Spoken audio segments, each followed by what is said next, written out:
Welcome to Sleepy Stories, the place where stories aren't meant to be finished. I'm Arthur, and tonight I'll be reading you a relaxing, sleepy story written by Pumby.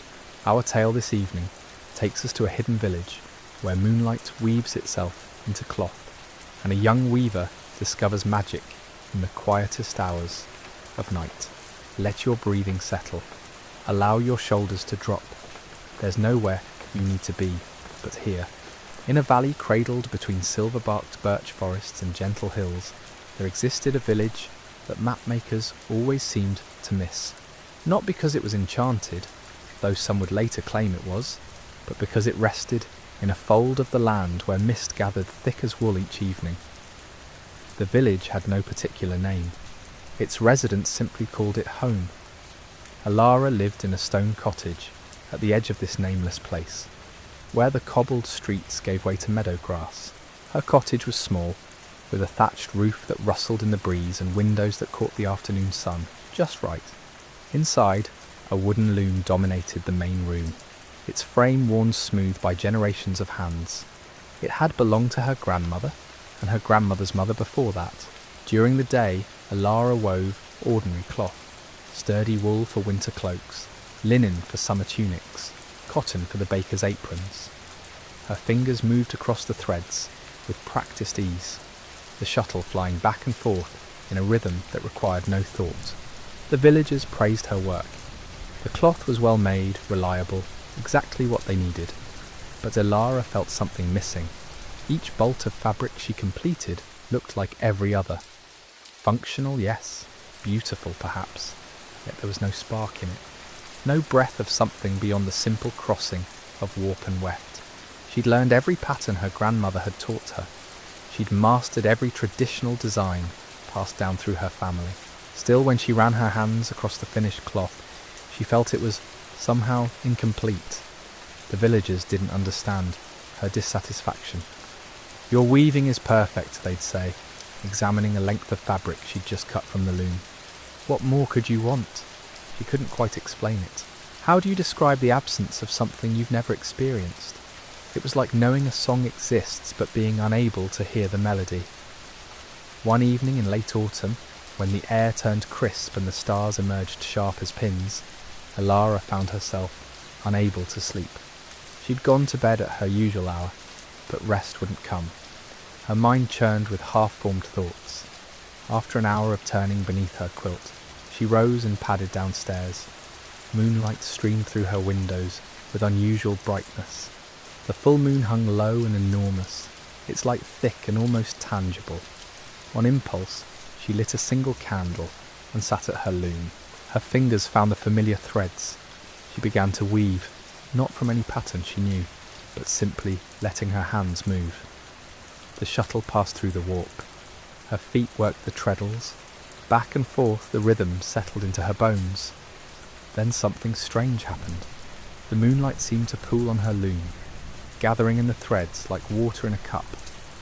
Where it touched, the yarn began to shimmer. Not dramatically, not with the obvious flash of magic from children's tales, just a subtle luminescence, as though the threads had drunk in the light and were now breathing it back out. Alara paused, her hands frozen mid-motion. She blinked hard, certain her tired eyes were playing tricks, but when she looked again, the shimmer remained. The cloth forming on her loom held a soft glow, faint as starlight on snow. She continued weaving. What else could she do? Her hands seemed to know what they wanted, moving in patterns that felt both foreign and deeply familiar. The shuttle danced. The threads sang though they made no sound. Hours dissolved like sugar in tea. When she finally stopped, her back stiff and her eyes heavy, dawn was still hours away. On the loom before her lay a length of cloth, unlike anything she'd ever created. In ordinary light, it would probably look normal enough, but in the moonlight, it shimmered with subtle patterns that seemed to shift and breathe. Spirals that might have been roses or might have been galaxies, lines that flowed like water, or perhaps like wind through wheat. Alara reached out and touched the cloth. It felt warm, not hot, just gently warm, as though it had been lying in afternoon sun. The texture was familiar, the weight exactly what she'd expect. yet something in it hummed with quiet life. She sat back, her heart beating faster than it had in years, not from fear, from recognition. This was what had been missing, this spark, this breath, this indefinable quality that turned simple cloth into something that whispered of other worlds. But how had it happened? The moon was already descending toward the hills. Its light grew thinner, less substantial. Alara looked from her window to her loom and back again. She thought of all the nights she'd spent sleeping while the moon traced its path across the sky. All that light falling unnoticed on her cottage, on her loom, on the threads waiting in their baskets. What if she wove every night under the moon? What patterns might emerge? What stories might the threads tell when touched by that particular silver light? The questions curled in her mind like smoke from the dying candle. Outside, an owl called from the birch forest. The first birds were beginning their pre-dawn songs, tentative and sleepy. Alara carefully removed the shimmering cloth from her loom and folded it, though folding seemed too ordinary a word for what she was doing. She placed it in a cedar chest, where it continued to emit its gentle glow. Tomorrow the villagers would come with their ordinary requests. She would weave their ordinary cloth. But tomorrow night, when the moon rose again, slightly smaller but still bright, she would return to her loom. Welcome to Sleepy Stories, the place where stories aren't meant to be finished. I'm Arthur, and tonight I'll be reading you a relaxing, sleepy story written by Pumby. We return to Alara, a weaver who has just discovered something extraordinary in the moonlight. Her ordinary threads have transformed into something luminous, something alive. Let your breathing slow as we step back into her world. Settle in. Let the story wash over you like that same silver moonlight. And she would weave something new, something that existed in the space between sleep and waking, between the ordinary and the impossible. The following day arrived with stubborn normalcy. Customers came.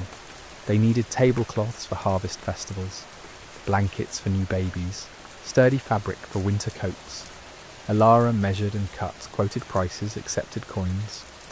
Her hands performed their tasks with practiced efficiency, while her mind wandered to the cedar chest, upstairs. During a quiet afternoon lull, she climbed to her workroom. The chest sat exactly where she'd left it. She lifted the lid slowly, half expecting the cloth to have returned to normal, for the whole experience to reveal itself as an exhaustion-induced dream. But there it was, even in daylight, even without the moon's direct touch. The fabric held something extra, a depth, a richness, like looking at a lake and sensing the cool darkness beneath its surface. Mira appeared in the doorway. She'd arrived so quietly that Alara startled. "Sorry," Mira said, though she didn't look particularly sorry. Her sharp eyes had already found the cloth. "What is that?" Alara hesitated. "How did you explain something you didn't understand yourself?" "An experiment. Can I touch it?" Before Alara could answer, Mira had crossed the room and run her fingers along the fabric's edge. She went very still. When she looked up, her expression had shifted into something Alara couldn't quite read. "Where did you learn to do this?" Mira asked quietly. "I didn't learn it. It just happened. Things don't just happen." This did. They stood on opposite sides of the chest, the cloth between them, like a question neither could answer.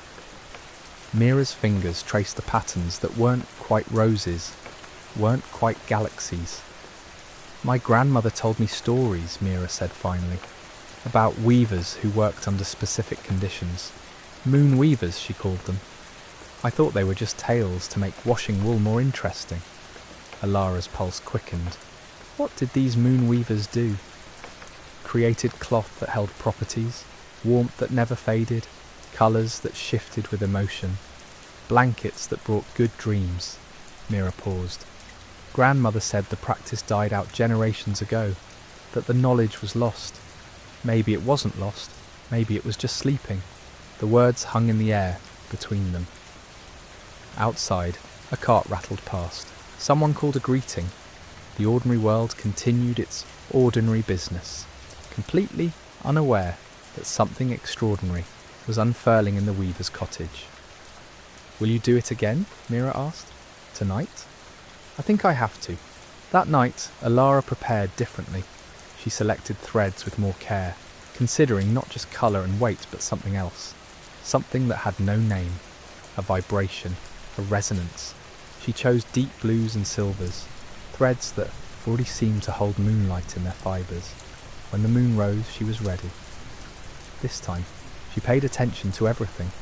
The exact angle of the light, the way it fell across the loom, the temperature of the air, cool but not cold, the sounds drifting through the window, wind in the birch leaves, a fox's distant cry, the creek's perpetual murmur. She began weaving. Almost immediately, she felt the difference. Where last night had felt like stumbling onto something by accident, tonight felt like stepping through a door she'd finally learned to see. The threads responded to her touch differently. They seemed eager, alive, ready to become something more than simple cloth. Patterns emerged that she hadn't consciously planned, a border that resembled frost on glass, a central design that could have been waves or wind or the flow of time itself. Her hands moved with increasing confidence, following instincts she hadn't known she possessed. Hours passed, the moon climbed higher, then began its descent. Alara worked steadily, lost in a rhythm that felt older than memory. When she finally paused, her back aching pleasantly, she found she'd created something entirely different from the previous night's cloth. This piece seemed to shimmer with movement, as though tiny currents flowed through its threads.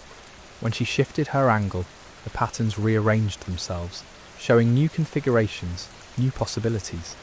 She touched it gently. It was cool, unlike yesterday's warm fabric. Cool as stream water, as night air, as the moon itself. A sound from below made her look up. Footsteps on the stairs. Mira appeared, wrapped in a shawl, her hair loose. I couldn't sleep, she said. I kept thinking about what you were doing up here. Alara gestured to the loom. Mira approached slowly, almost reverently. When she saw the new cloth, she drew a sharp breath. It's different. Yes. How did you know what to make? I didn't. I just followed what felt right. Mira reached out, then hesitated. May I? Alara nodded. When Mira's fingers touched the cloth, something happened. The patterns shifted, responding to her presence. They brightened where her hand rested, as though recognizing her. It knows me, Mira whispered. Apparently. They stood together in the moonlight, two women on the edge of understanding something vast. Below, the village slept. Above, stars wheeled in their ancient patterns. And between earth and sky, in a small cottage workroom, threads whispered secrets they'd kept for generations. What will you do with it? Mira asked. Alara looked at the cloth, at the moon, at her friend's wondering face.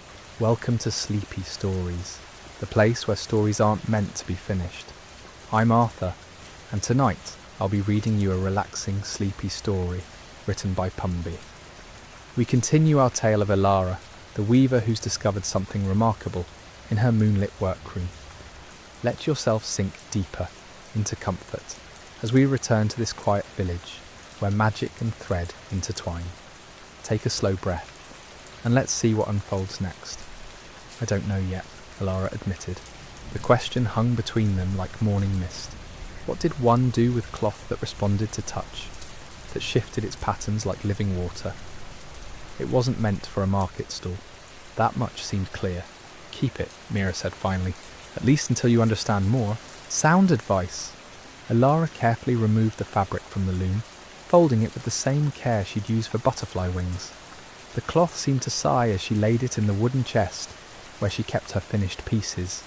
Even in darkness, it maintained a faint luminescence. Sleep came easily after that, deep and dreamless. The following days took on a strange quality. Alara continued her regular work, repairing torn hems, weaving practical cloth for aprons and curtains, fulfilling the commissions that kept her fed. But everything felt different now, like she was going through familiar motions while waiting for something. News travelled through the village with its usual speed. By week's end, 3 different people had mentioned the beautiful cloth they'd heard she'd made.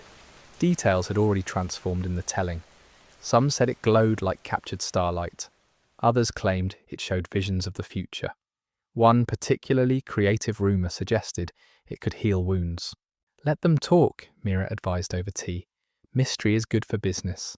But Ilara wasn't interested in business, at least not the usual kind.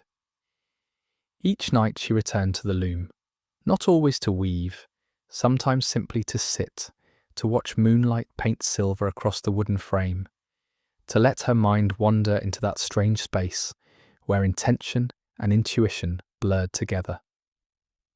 On the fourth night, she wove again. This time, she chose threads of green and gold, colours of deep forest and autumn sun.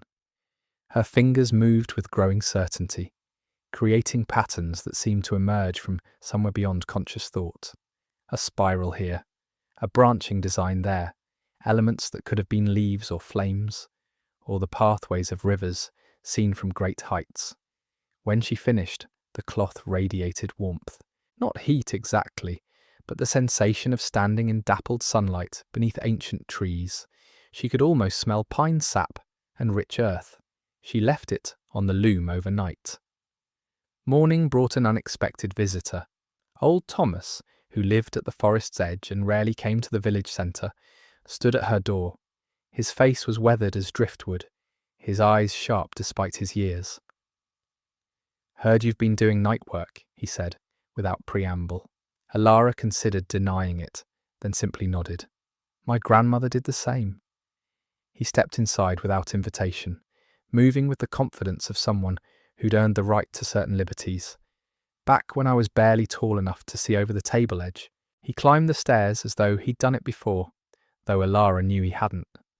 In the workroom, he stopped before the loom, studying the green and gold cloth with an expression she couldn't read. "There it is," he said softly. Wondered if anyone would remember how. Remember what? The old weaving.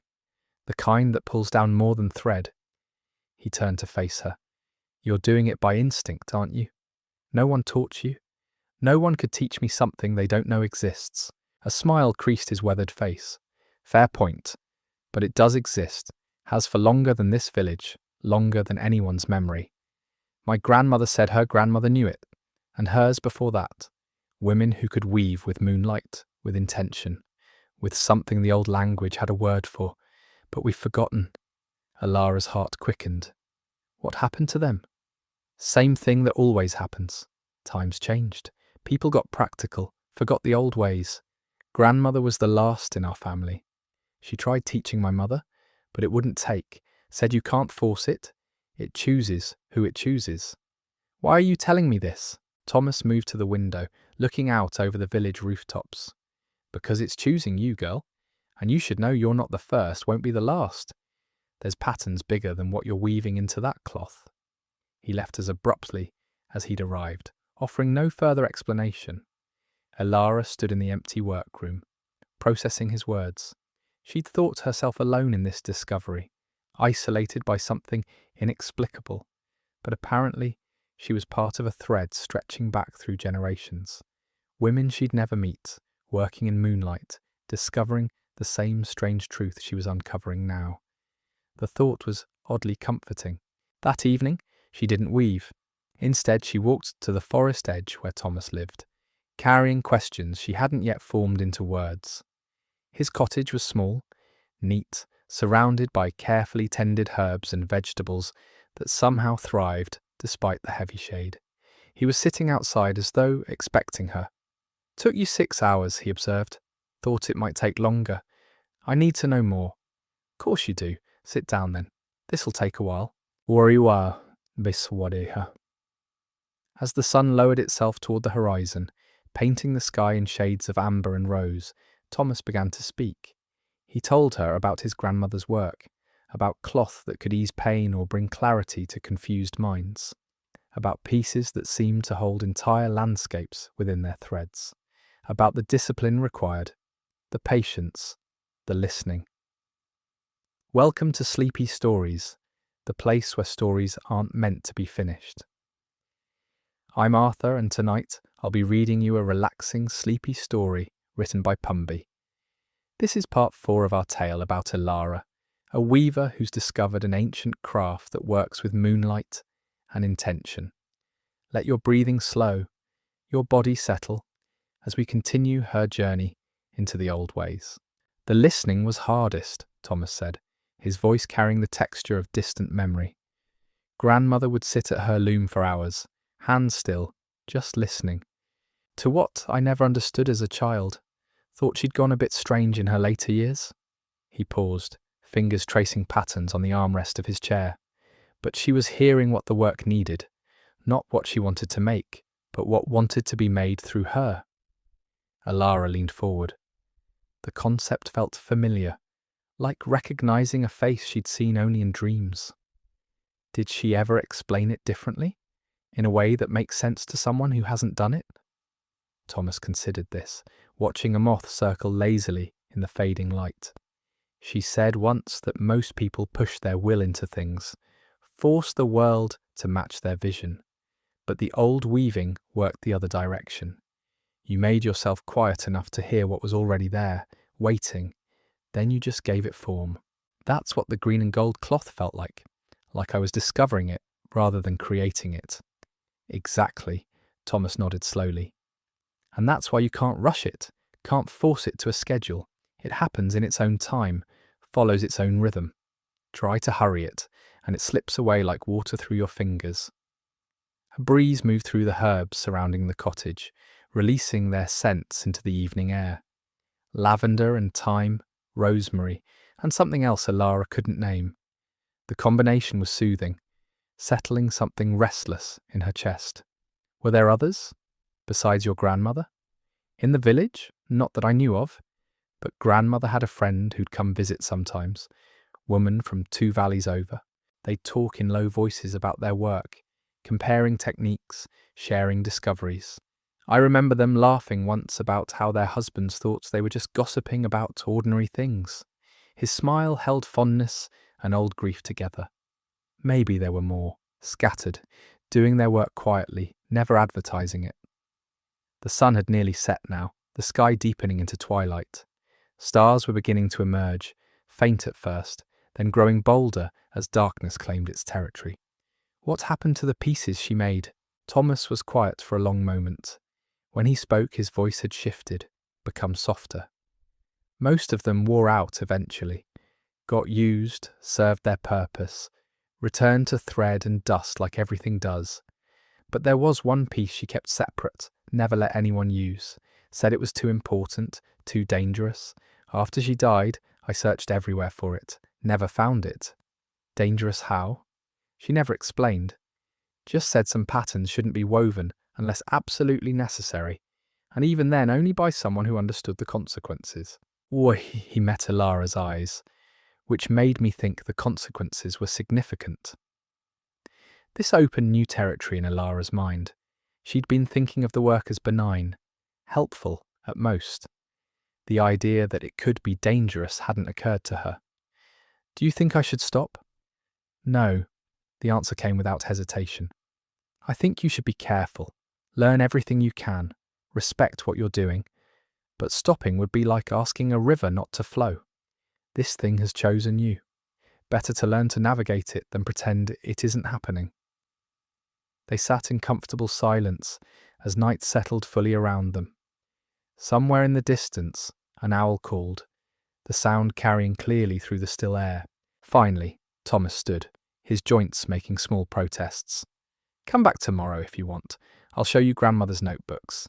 She kept records, though they're written in a way that doesn't make much sense unless you already understand what she's talking about. Alara walked home through darkness that felt less oppressive than it had in previous nights. The path was familiar under her feet, and above, stars provided enough light to navigate by. Her mind turned over everything Thomas had shared, trying to fit it into what she already knew, what she'd already experienced.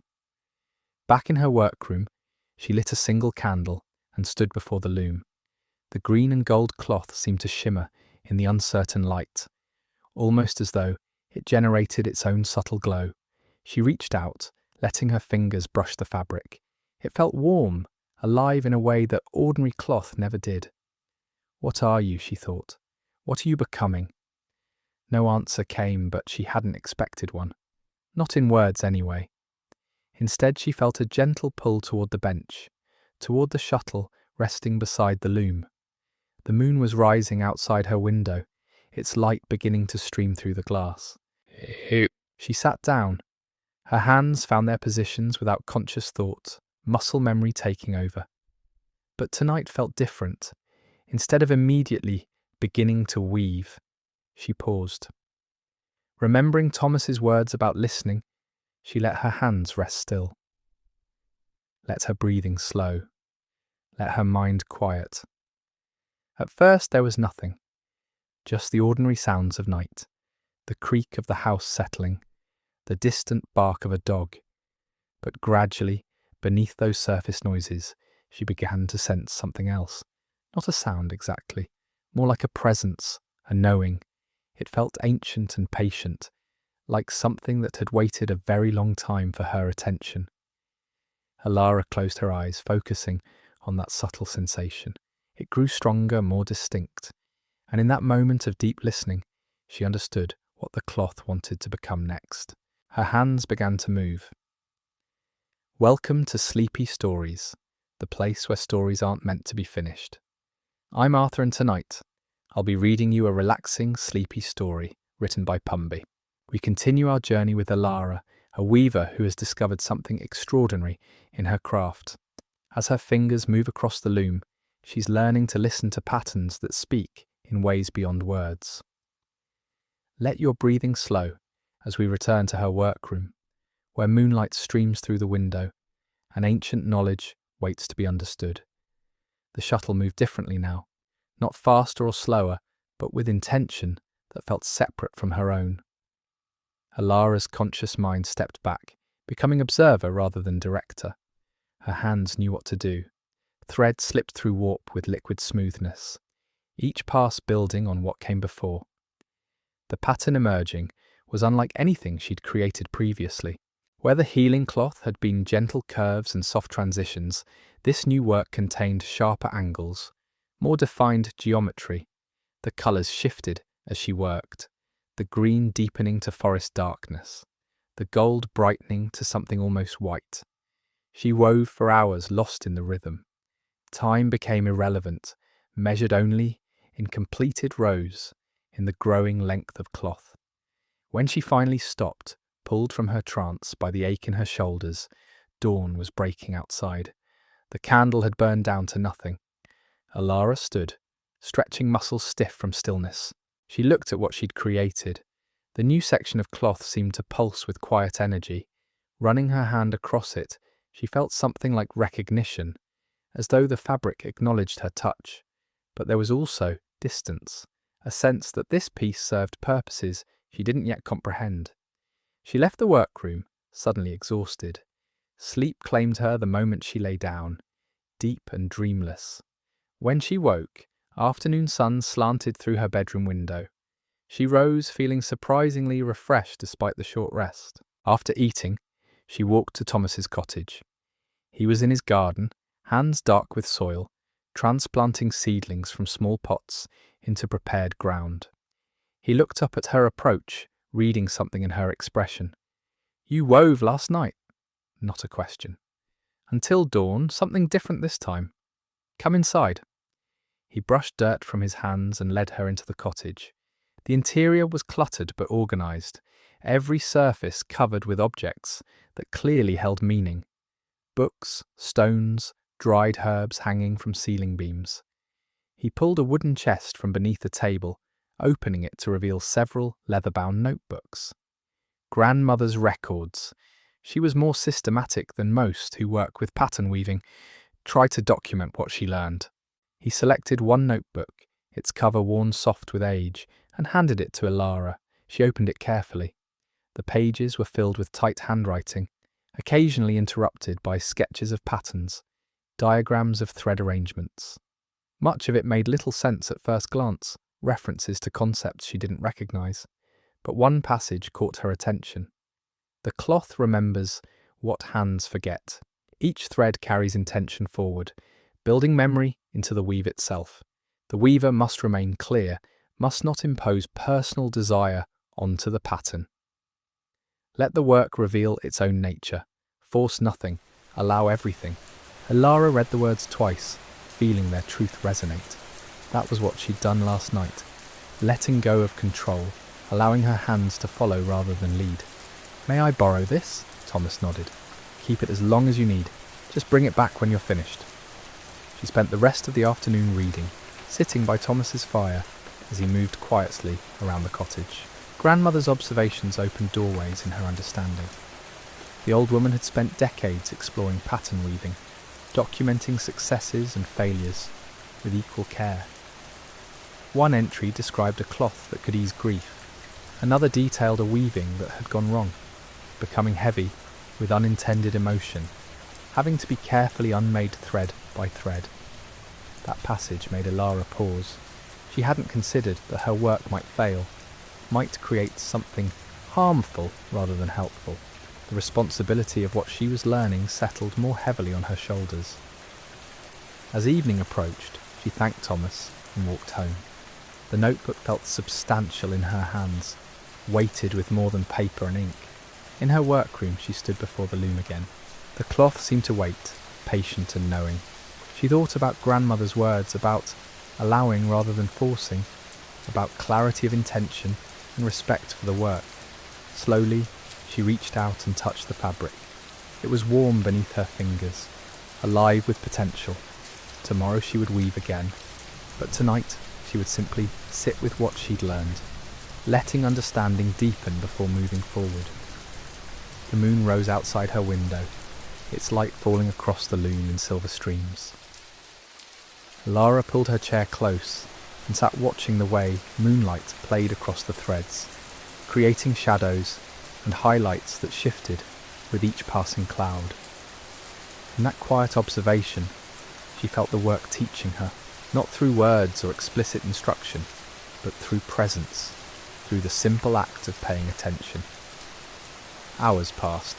The moon climbed higher, then began its descent toward the horizon, and Alara remained still, learning the language of thread and light, of pattern and possibility. When she finally stood to leave the workroom, something had shifted inside her. A deeper understanding, not yet fully formed, but growing. She extinguished the lamp and closed the door softly behind her. Tomorrow would bring new questions, new challenges, but for now, in this moment between night and dawn, she carried the quiet certainty that she was exactly where she needed to be, doing exactly what she was meant to do. The following days unfolded in a rhythm that felt both new and ancient. Alara continued her ordinary commissions during daylight hours, but her real work began when the moon rose. Each night she sat at her loom, listening first before weaving. Sometimes she worked for hours, threads flowing through her fingers like water. Other nights she simply sat in silence, allowing understanding to deepen without action. The village began to notice changes, though they couldn't name what felt different. People who received her cloth for everyday purposes remarked that it wore better than expected, felt more comfortable somehow. Mira visited often, watching Alara work with quiet fascination, occasionally asking questions that Alara answered as best she could. Thomas shared more of his grandmother's notebooks, each one revealing new layers of the practice. Alara learned that the work wasn't about creating magic, but about recognizing what already existed in the threads, in the moonlight, in the quiet spaces between intention and outcome. One evening, as autumn deepened toward winter, Alara sat at her loom, with threads of deep blue and silver white. She'd been listening for nearly an hour when she felt the familiar pull, the knowing that told her it was time to begin. Her hands moved with certainty now, creating patterns that flowed like rivers, like wind, like the eternal movement of stars across the night sky. This cloth would be different from all the others. She sensed it as she worked, felt it in the way the threads seemed to sing beneath her fingers. When she finally completed the piece and held it up to the moonlight, it shimmered with a quality she couldn't name. Not healing, not warmth, not any single property, but something that encompassed all of them and more. She folded it carefully, and placed it in the cedar chest with the others. Tomorrow would bring new work, new discoveries, but tonight, in this quiet moment, she felt the weight of generations behind her, the invisible thread connecting her to all the weavers who had come before, who had listened to moonlight and followed where their hands led them. Outside her window, the moon continued its ancient journey across the sky, patient and eternal, casting silver light over a world where magic lived not in grand gestures, but in the quiet, deliberate work of hands that knew how to listen.